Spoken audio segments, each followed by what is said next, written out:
Hello and welcome back to the Chronicles of a Gooner, the Arsenal podcast, brought to you by loserpool.com. As ever, I'm your host, Harry Symeou, and on this edition, we'll be looking back at the victory over Burnley on Saturday. Arsenal back to winning ways after a couple of disappointing results at Southampton and, of course, at home to Spurs in the Carabao Cup. Very important that we got back to winning ways on Saturday and restored some faith amongst the supporters. A few people had been questioning Unai Emery's methods, me included, and I've still got some questions about some of his selections, some of his methods, but that's okay. We're allowed to question a manager. I know that we wanted Arsene Wenger gone badly. A lot of us did, but that doesn't mean that just because we've replaced him, we can never question the replacement. So I said that on the last podcast, and I want to make that point again because for me, as someone who likes to analyze the game and look into the ins and outs of it and really study things, I get irritated when people say I'm being negative. No, I'm not being negative. I'm happy, and I think Arsenal have done brilliantly this season, considering the targets that we sort of had in mind and how we thought this season was going to go before it started. So Arsenal are doing well, fantastically well. We've been on a great run, and unfortunately that run came to an end at Southampton, but that doesn't mean it's panic stations. But equally, I think we can safely say that the manager's got a few things wrong in the last couple of games that have contributed to our downfall, I guess. Well, downfall is probably the wrong word. To our results taking a dip. I think that's the way to put it. Going to start off by talking about Unai Emery's initial team selection. He went back to the back four. Finally, something I've been calling for quite some time now. Not because I disagree with the back three, but more so because we just haven't had the personnel, and we still don't have the personnel available at this moment in time to play that way, and it's causing us problems because ultimately you end up playing with a couple of players in that back three being played completely out of position. And for me, that is a worry. And it's something that you cannot get away with at this level. So he went back to the back four. Bernd Leno in goal. Socrates and Monreal were the two centre-backs. Sead Kolasinac returned to the team at left-back. Ainsley Maitland-Niles carried on at right-back. And then there was a midfield trio of Granit Xhaka, Matteo Guendouzi and Mohamed El Neni. Him getting his first start in the Premier League, I think, since May, which is astonishing, really, isn't it? He hasn't played a Premier League game from the start for Arsenal since May. A player who recently was given a new contract as well. So make of that what you will. I personally think that Mohamed El Neni is a squad player, but it's how long he'll be happy only doing that role. And that's the key, isn't it? Can you keep these kind of squad players happy before they eventually get fed up and say, do you know what, I'm off? But yeah, Mohamed El Neni came in, looked rusty for me, but I'll come on to that in a moment. Mesut Ozil was back in the side after all the talk of him seemingly heading for the exits. Mesut Ozil was given the captain's armband too, which was to many people's surprise. So I guess that kind of kills the rumour, doesn't it, that him and Unai Emery have had this massive falling out, because if that was the case, you wouldn't make him captain, would you? So I, for one, have been pretty cautious about talking about the Ozil-Emery thing, because I don't think there's any evidence to suggest there's been a massive falling out other than hearsay. That's all it is, isn't it? People talking, and the fact is they don't really know what's gone on. And then, of course, Aubameyang, Lacazette up top. So initially when we started the game, I spoke on the last podcast about Unai Emery's philosophy and the fact that he wants his centre-backs to pull wide to make the pitch as big as possible, and he wants his full-backs to push on further up the pitch. And I've spoken also before about my concern that it leaves a gaping hole in the middle here. But what I saw on Saturday, which I hadn't seen too often already this season, was the likes of Guendouzi or El Neni or Xhaka, whoever it was, just dropping into that position there and just cleaning up and going there to give the centre-backs an option when they receive the ball, and just creating that extra position, that extra third man, if you like, that we're missing because we can't play in the way that perhaps Unai Emery wants to due to the injuries that we have and suspensions and whatnot. So yeah, that was interesting to see. Now, Mesut Ozil for me was key again on Saturday.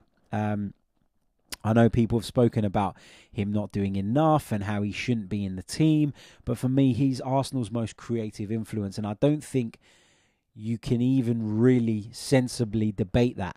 When you think about his vision, his technical ability, I don't think we have another player like that in and amongst the squad. I kind of hoped that Henrik Mkhitaryan was going to be that player, but he hasn't turned out to be the player I thought he was.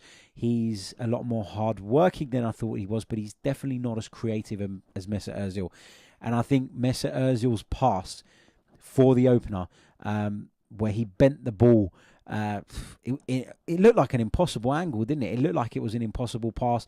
Sead Kolasinac was not even in the frame of the picture when you watch the replay, but he's obviously anticipated it. Mesut Ozil has put the right spin, the right weight on the ball, and ultimately we've carved Burnley open there and opened the scoring. So that's the difference that Mesut Ozil can make. That's the quality that he has, and that's the impact that he can have on a game. He can carve a defence open with one pass. And for me, even when he's not having a great game, just having that on the pitch, just having that in your locker means everything. And Arsenal have missed him in the last few weeks, I feel. I feel that we missed his creativity in a couple of games. Yes, there are games, probably against some of the bigger sides where you probably say, I'd pick hard work over Mesut Ozil, and I get that.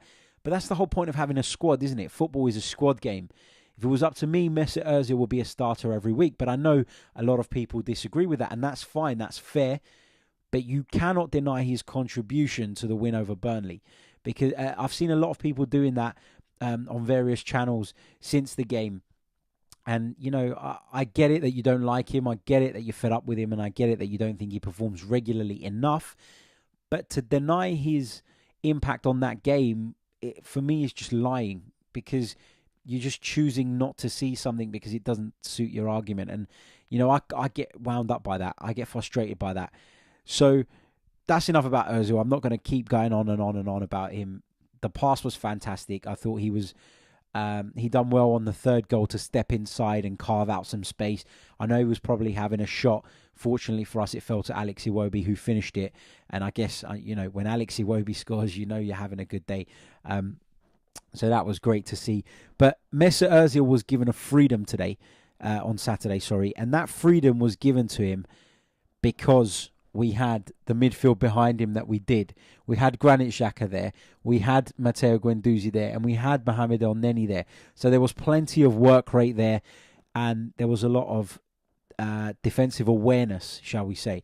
Maybe not from Granit Xhaka, but Matteo Guendouzi, and in particular Mohamed El Neni, he's quite conscious, isn't he, of his defensive responsibilities.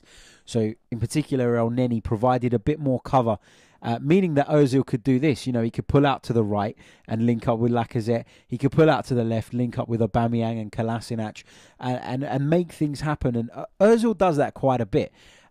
If you think of some of the better games that Mesut Ozil's had for Arsenal over the years, you'd probably say that most of them were when he was pulling out sort of to this left-hand side alongside Alexis Sanchez and trying to make things happen, 1-2s, coming away from the concentrated area on the edge of the box and trying to make things happen from a wider position. Mesut Ozil has always done that. But in order to get the best out of him, you have to allow him that freedom. If you don't, and you're very rigid and you're asking him to cover defensively, then you're kind of taking away from Mesut Ozil what Mesut Ozil does best. And then he's a luxury player that you're not getting the benefit out of, so you might as well keep him out of the team. So he's one of those players, isn't he, that if you can find a way of making it work for you, the team, and him, then great. If you can't, then you're kind of missing out on that spark, and that spark is what we saw for the first goal. Another thing I want to touch on from the game was the fact that after Nacho Monreal got injured and was replaced, I think it was on the 37th minute, Unai Emery decided to change the system. He instantly asked Granit Xhaka to drop back into the centre-back position. He asked Socrates to move into the middle here, and then he put Stefan Lichtsteiner on the right of the three. Now, what does that tell us? What does that tell us? The fact that he started the game with a back four, lost Nacho Monreal, brought Stefan Lichtsteiner on, and immediately changed to a back three. That tells me that Unai Emery doesn't have faith in Stefan Lichtsteiner as a centre-back. Because if he did, he'd have left him as the second one alongside Sokratis. The fact he doesn't meant that Granit Xhaka had to drop back and make it into a back three. Now, I actually thought Arsenal were a lot more dominant when we were playing with a back four. Yes, when we needed the protection, one of those midfield three was dropping back into that space just around here to sort of cover and pick up balls and create angles for the rest of the defence. But when we went back to the back three, I thought we kind of invited Burnley onto us a little bit. We lost a bit of a foothold in the middle of the park. Not that we were playing brilliantly before that, but we lost an extra body in there. We lost that extra bit of bite. We lost a bit of composure that Granit Xhaka brings in that position. And as a result, Burnley came on quite strongly during certain periods of the game. So the half-time whistle came and Arsenal were winning a game at half-time. Yes, you don't need to rewind it. I did say that. We were winning a game at half-time, something we've not been used to this season, that's for sure. And, it wasn't long before Pierre-Emerick Aubameyang bagged the second. And what I thought Pierre-Emerick Aubameyang and Lacazette did really well yesterday was work the channels. They worked the channels really well. I thought Aubameyang made this area of the pitch count, especially in the first half. There were some runs on the outside where he kind of drifted out to that left Thierry Henry-like position, as I like to call it. And Lacazette was doing that too on the right-hand side. And they were sort of pulling the defence apart and creating the spaces for the likes of Ozil to work in, which was great. Now, of course, Aubameyang's goal, it came from a breakaway. Lacazette, I think, was the last person to play the ball to him. He took it into the penalty area and finished expertly. And Pierre-Emerick Aubameyang, his stats speak for themselves, don't they? He's a lethal finisher, top scorer in the Premier League at the close of play yesterday. So fair play to him, brilliant. And I've been critical of him at times. I think that he drifts in and out of football matches, but his goal record is brilliant, isn't it? And that really cannot be questioned. When a player is bringing in that sort of goal return, I guess a manager can't drop him. I guess he becomes undroppable in a sense. And, he's brilliant, isn't he? He's done brilliantly again. Alexander Lacazette was withdrawn a little bit later on. He looked a little bit pissed off when he came off, I'm not going to lie. I've seen it back on TV since I was at the game. So I'll be honest, I didn't really notice it too much at the game. You could see he looked a little bit dejected to come off, but he's a striker who didn't score on the day and probably was a little bit frustrated at that. He came off. Unai Emery, I think, said in the post-match press conference that he likes seeing a striker disappointed he didn't score. They may have had some words after the game. Who knows? But it's hunger in it. There's a hunger there from Alex Lacazette that we didn't really see much last season. And for me, I know people talk about players that have improved, and he's not one that's normally spoken about. But for me, he's definitely up there. His attitude has completely changed. He looks willing to fight, willing to battle. And I feel a little bit sorry for him, actually. He got a start on Saturday, but it's been a long time coming, hasn't it? And for the past few weeks, I've been wondering what he has to do to get a start. I think he's performed every time he's been on the pitch of late. So fair play to Alex Lacazette, and another wonderful performance from him. I thought probably not his best in terms of outputs, but in terms of what he put into the performance, work rate, determination, grit, you've got to give that to him. So well done, Alex Lacazette. Now, another player I want to talk about is Sead Kolasinac. He was given the Man of the Match award, and rightly so. He just bombs up and down that left-hand side, doesn't he? And maybe that plays a huge part in why Emery likes to play a back three when he's in the side, because he worries about the spaces that he leaves in behind him. That would be fair, I suppose. But what he does for me is, when he gets forward with such power. And the quality of his cutbacks across goal are pretty good, aren't they? I mean, 9 times out of 10, he'll pick someone out. and we've seen when we've been without him how much we miss his influence in an attacking sense. He's one of our main attacking outlets at the moment, as was Hector Bellerin before he got injured. So it's vital that if we're going to keep playing the Unai Emery way, we need to have competent players in those positions. Might be worth going out and getting a couple in the transfer window, because from what I've seen this season, Nacho Monreal is going to struggle to stay fit. When he is fit, I still don't think he's as effective going forward as Sead Kolasinac is.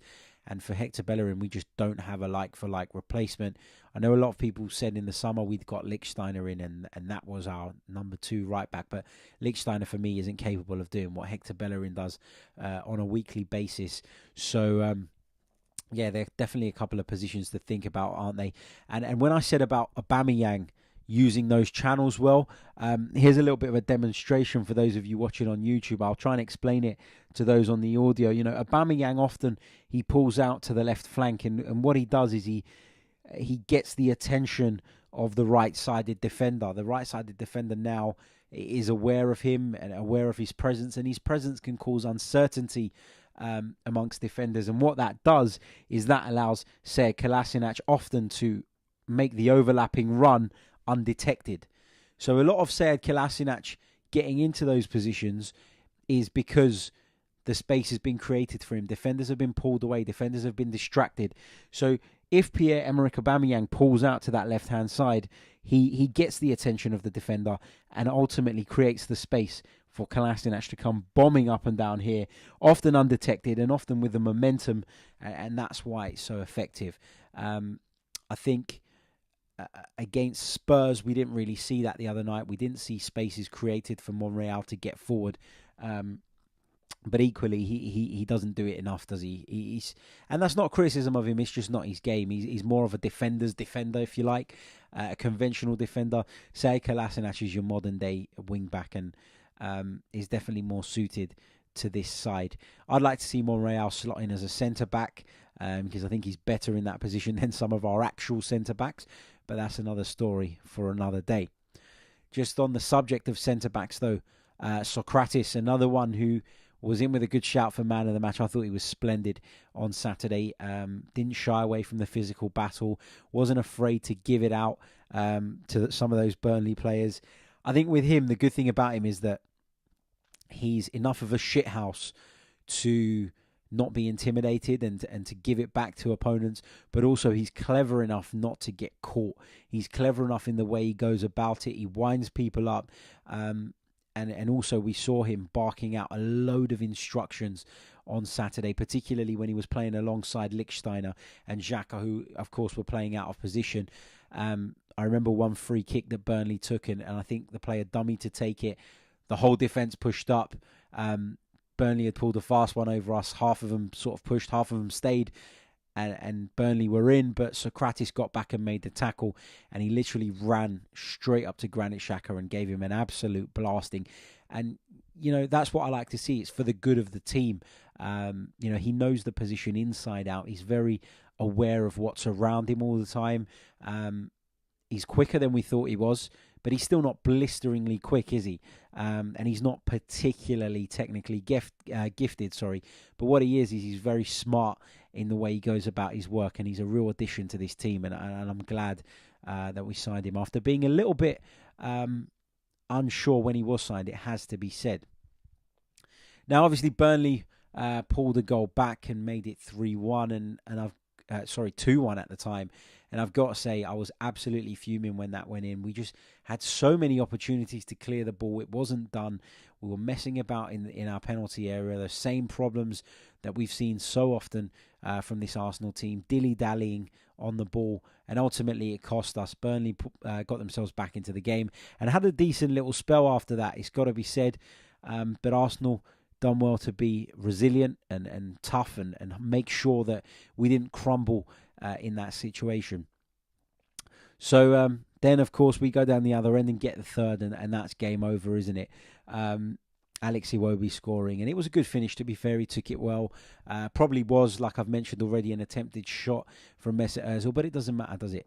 It ended up in the back of the net, and ultimately Ozil's had an impact on 2 of the 3 goals, and I guess you could say that's the difference between winning and drawing, isn't it? And you could say the same about Kolasinac. He had influence as well on a lot of our attacking play. But it's a team game, isn't it? The point I'm trying to make is that Mesut Ozil does have an influence in this football team, and particularly on Saturday. And let's just acknowledge that and move on. Some difficult games coming up. There's no need to be infighting about whether or not Mesut Ozil should be starting. That's the least of our worries at the moment. And just finally, I want to talk about Sean Dyche's post-match comments. I actually like Sean Dyche. I think he's a good manager. I think he's done well, given that he's been working at a club, probably aside from Bournemouth, maybe the smallest club in the division. They struggle for money badly, and in comparison to the others, so they don't struggle for money, but they struggle in comparison to some of the teams around them. And he's always done very well, and so it disappoints me to see him give post-match interviews and press conferences like the one he did. It just sounded like sour grapes to me. He's talking about diving, he's talking about goals being marginally offside, and I just think it's pathetic. His team came there with zero intentions of playing football. They came there to rough us up. Burnley seemed to have made progress last season, but it looks to me as though they've regressed. And as a result of their poor start to the season, Sean Dyche has just had to go back to basics, back to being bully boys, back to trying to force the issue, the long ball, the set pieces. I'm not saying they ever completely turned away from that, but they certainly had made some progress. They've gone back to basics, haven't they? And for a manager to come out and say stuff like that without taking into account what his own team did, it just came across as sour grapes. And I think the whole football world share that view. I don't think that's just a view exclusive to us Gooners. I think a lot of people were disappointed in his reaction after that game. And, he's not done himself any favours, has he? And that brings us to the end of another Chronicles of a Gooner. This is, of course, the last episode before Christmas. So I'd like to wish every single one of you a Merry Christmas, a Happy New Year. We'll be back, I think, after the Brighton game. We'll make sure we get something done. It might be a little bit shorter. Of course, it's the holiday season. Everything's going on. Friends, family, occasions, dinners, meetings with people and stuff. So yeah, I can't guarantee it'll be a long episode, but I will definitely get something out after the Brighton game. So thank you once again to every single one of you for watching throughout the year, and a Merry Christmas to you and your families. May 2019 bring you all good health and happiness.